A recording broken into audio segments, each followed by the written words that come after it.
हमारा देश ने संविधान को अंगीकार किया था। आप सभी जानते हैं कि 15 अगस्त 1947 को जब देश आज़ाद हुआ तो हमारा कोई संविधान नहीं था। हम गुलामी की जंजीरों में जकड़े हुए थे और आज़ादी के परवानों ने राष्ट्रपिता महात्मा गांधी के निर्देशन में इस देश को आज़ाद कराने के जो आंदोलन चलाया और इतनी महान विभूतियाँ इस देश को आज़ाद कराने के लिए चली गई, तो उसका एक ही उद्देश्य था कि हमारा देश इन गुलामी की जंजीरों से निकले, ये गुलामी की जंजीरें टूटे, हम खुली हवा में सांस ले सकें। और वो दिन 15 अगस्त 1947 को आया। देश को आज़ाद होने के बाद में चूँकि अंग्रेज़ों के नियम कानून चल रहे थे, ये महसूस किया गया कि अपने देश का संविधान होना चाहिए, एक विधान को क्या अधिकार हैं, हमारे क्या कर्तव्य हैं, उसके बारे में हमारा कोई डॉक्यूमेंट होना चाहिए। उस वक्त की सरकार ने, चूँकि 1947 में पंडित जवाहरलाल नेहरू प्रधानमंत्री थे, आप भली भांति जानते हैं कि उस वक्त हमारे देश का जो बजट था, जीडीपी जिसको कहते हैं, 1700 की थी, मात्र 1760,000 करोड़। आज तो लाखों हजार करोड़ की है। उस वक्त सीमित साधन थे, देश गुलामी से बाहर निकला था, तो महसूस किया गया कि हम अपना संविधान बनाएं, अपने नियम बनाएं, अपने कानून बनाएं।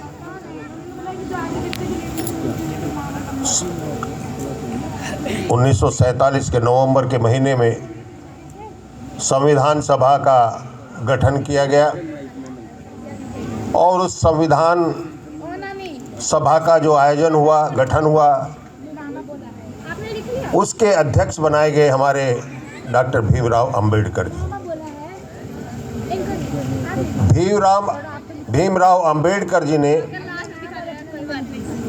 इस संविधान की प्रस्तावना को लिखा। वो अकेले मेंबर नहीं थे, कई लोग उस कमेटी में थे, लेकिन उसकी अध्यक्षता डॉक्टर भीमराव अंबेडकर जी कर रहे थे। तो आज भी हम यही कहते हैं कि हमारा संविधान बाबा भीमराव अंबेडकर जी ने लिखा। 26 नवंबर 1949 को इस कमेटी ने संविधान का प्रारूप सरकार के सामने रखा और सरकार ने उसको स्वीकार किया। लेकिन एक निर्णय हुआ कि 26 नवंबर को जो संविधान हमारी संविधान सभा ने दिया है,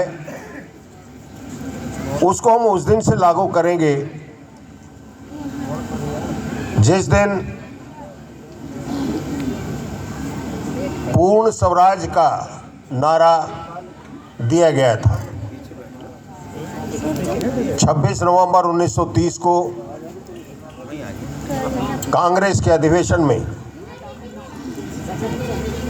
ये प्रस्ताव पूर्ण स्वराज का वहाँ पर रखा गया था और उसको स्वीकार किया गया था। इसलिए ये जो 26 नवंबर के बजाय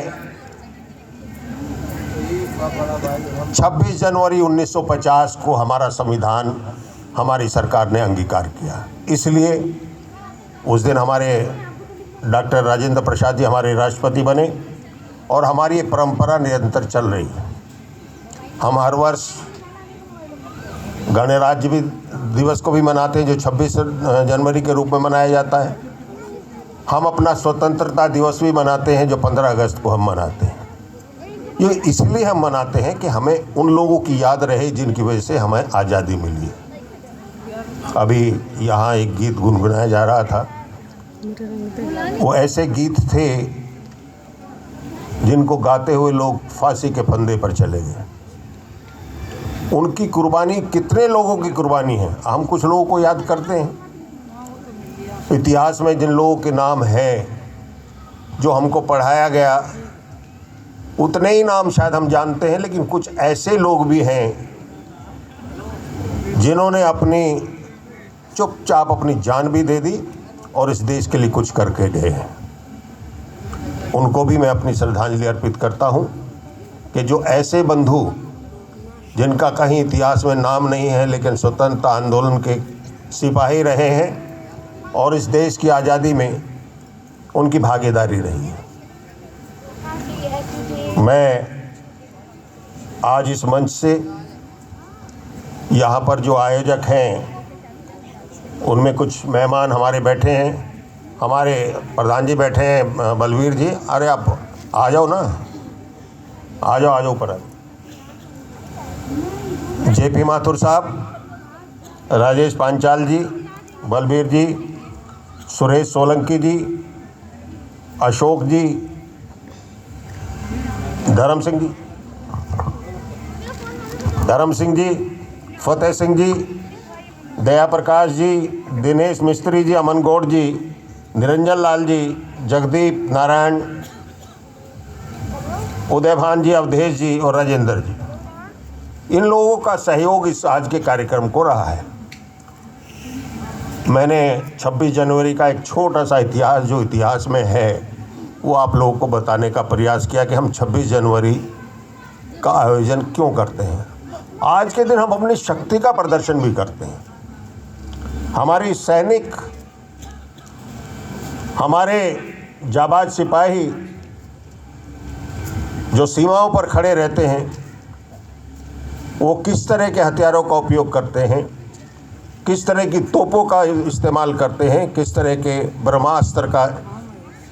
ब्रह्मोस्त्र का जो प्रयोग वो करते हैं, वो किस तरह के हैं।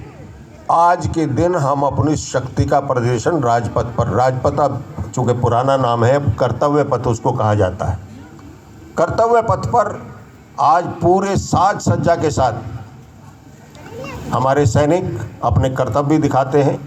और हमारी सैन्य शक्ति क्या है कि हम दुनिया को दिखाते हैं। सैन्य शक्ति का अभी आपने देखा होगा, कुछ दिन पहले मई के महीने में पिछले साल जो पहलगांव में हुआ था, कितना विभत्स कांड हुआ था। हमारे 26 निर्दोष भाइयों को धर्म के नाम पर मार दिया गया, नाम पूछ करके मारा गया। आप हिंदू हैं, मुसलमान हैं तो कलमा पढ़ करके बताइए। कलमा नहीं पढ़ा, का हिंदू है तो ट्रिगर दबा दिया। परिवार के सामने, पत्नी के सामने, पत्नी की गोद में लोगों ने दम तोड़ दिया। लेकिन इन्हीं बहादुर सैनिकों ने, जो हमारा पराक्रम सिंदूर चला, उसमें पाकिस्तान को मुंह तोड़ जवाब दिया। चूँकि पाकिस्तान, इसलिए कह रहा हूँ कि आतंकी जो भेजता है वो पाकिस्तान भेजता है, वहीं से आते हैं इन्फिल्ट्रेट करके, सीमाओं से अंदर आते हैं। और उन्होंने ये जघन्य कांड किया था, उसका बदला हमारे बहादुर सैनिकों ने लिया। और वो 4 जो आतंकी थे उनको भी वहाँ पर ढेर कर दिया। और आगे कहा कि सिंदूर अभी ख़त्म नहीं हुआ है, ये जारी है। अगर फिर से प्रयास किया तो अगला वार पाकिस्तान के अंदर जाकर के होगा, ये हमारे सरकार ने कहा। हमें अपनी सीमाओं की सुरक्षा भी करनी है, हमें अपने अधिकारों की रक्षा भी करनी है, हमें अपने समाज की रक्षा भी करनी है। हमारा समाज विश्वकर्मा पांचाल समाज गुड़गांव में काफ़ी संख्या में रहता है। मैं तो समझ रहा था शायद गुड़गांव परली तरफ ही है, उधर उस रोड के पार जो अपना एक्सप्रेस वे बना है, मैं उधर ही समझ रहा था। लेकिन जब मैं चला तो चलता ही चला गया, मुझे इधर भेज दिया। मैंने कहा इधर कहाँ जा रहे हैं, तो रास्ता मुझे गलत लग रहा है। लेकिन कहा कि नहीं, मैंने किसी से पूछा ये एक पुल है यहाँ पर, मुझे नीचे उतार दिया हमारे गूगल भाई ने, उस सड़क के बराबर से नीचे उतर के मैं किसी दूसरे गांव में पहुंच गया। वहाँ जा कर के मैंने पूछा, भाई ये जो कार्ड है ये मुझे यहाँ जाना है। कह लीजिए आप गलत आ गए, इस पुल पर ऊपर से चढ़ जाओ। मैंने कहा मुझे नीचे उतार दिया भाई। लेकिन फिर भी मैंने प्रयास किया। मेरे यहाँ, मैं अपनी RWO का वाइस प्रेसिडेंट भी हूँ। हमारे यहाँ 26 जनवरी का आज का कार्यक्रम आयोजित था। 1 घंटा मैं वहाँ रहा। मैंने उनसे माफ़ी मांगी कि भाई मुझे गुड़गांव जाना है, हमारे भाइयों का एक प्रोग्राम है, सब लोग वहाँ बैठे होंगे, इंतज़ार कर रहे होंगे, तो मैं जाऊँगा। तो मैं ये कहना चाहता हूँ कि हमारे पांचाल समाज गुड़गांव में कम नहीं है। आज हम ये सेलिब्रेशन गार्डन में प्रोग्राम कर रहे हैं। आप लोगों का प्रयास कई सालों से चल रहा है कि हमको कोई ऐसी जगह मिल जाए जहाँ हम अपना भवन बना सकें, किराए की जगह पर हम काम ना करें, हमारा अपना भवन हो, वहाँ हम अब बैठ कर के अपने दुख दर्द की बात कर सकें। लेकिन वो प्रयास अभी तक हमारे सफल नहीं हुए। मैं समझता हूँ कि आज भी शायद यहाँ पर गुड़गांव वालों के लिए, चूँकि दूसरे कम्युनिटी के लोगों के लिए पास जगह हैं, उन्होंने अपने अपने कम्युनिटी सेंटर बनाए हैं, लेकिन हमारे गुड़गांव में पांचाल समाज के लिए बैठने के लिए कोई स्थान नहीं है। मैं यहाँ के चूँकि MLA भी BJP से हैं, पार्षद भी शायद BJP से हैं, और MP भी यहाँ BJP के हैं। इसके बावजूद भी अगर हम ज़मीन लेने में असफल हैं तो कहीं ना कहीं हमारी भी कमजोरी है कि हम अपनी ताकत का इजहार उन लोगों के सामने नहीं कर पाए। ताकत लड़ाई से नहीं होती है, ताकत संगठन से होती है। आप संगठित होकर के, इकट्ठे होकर के उनके सामने अपनी बात को रखेंगे और उनको लगेगा कि ये अगर अब की बार हमने इनका काम नहीं किया, ये इतने सारे लोग हैं यहाँ बैठे हैं, तो इनके साथ एक आदमी के साथ कम से कम परिवार में 5 आदमी तो होंगे, 5 वोटर तो होंगे। अगर हमने इनका काम नहीं किया तो अगली बार ये शायद हमको वोट नहीं देंगे। ये एहसास आप लोग तब कराएंगे जब आपका संगठन मजबूत होगा। संगठित होकर के काम करें, तब जाके हमको सफलता मिलेगी। मुझे यहाँ बुलाया, आप लोगों ने सम्मानित किया। हमारे बहुत सारे साथी आज भी लगातार संघर्ष कर रहे हैं और प्रयास कर रहे हैं कि अपने समाज को आगे बढ़ाएं। आगे बढ़ाने का काम सिर्फ ज़मीन अधिग्रहण करने का नहीं है कि हमने एक ज़मीन का टुकड़ा ले लिया तो हमारे समाज का विकास हो जाएगा। वो एक बैठने की जगह है। लेकिन अगर समाज को विकसित करना है, अपने समाज को आगे बढ़ाना है, तो अपने परिवार को शिक्षित बनाना पड़ेगा। जब तक बच्चे नहीं पढ़ेंगे, हम कितना लाख कह लें कि भाई हम प्रशासन में भागीदारी चाहते हैं, हमारी प्रशासन में भागीदारी होनी चाहिए, तो प्रशासन में भागीदारी बिना पढ़े तो होगी नहीं।